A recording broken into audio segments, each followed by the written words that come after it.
У мене після шкіда була челюсть розбита. Все время текла тут кров, все тут текло, нічого не надавали. Ні медичної допомоги, ніде нічого.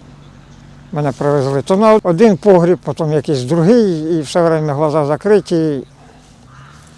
Тобто нас кидали з ями в яму. З погріба в погріб, перевозили, поки не добралися аж до Курська. Привезли в больницю, їхній врач там обдивився, кого далі будуть везти, а кого оставлятимуть тут. У вас оставили того, що тяжке поранення? Так, він перевірив в мене челюсть, а вона в мене ще так бігала.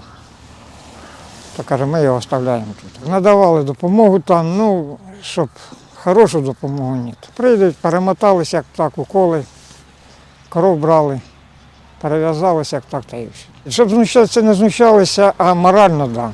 Все время під автоматами, там воєнна поліція, все время ставлять під автоматами, в душ під автоматами і постійно морально тебе давлять і давлять.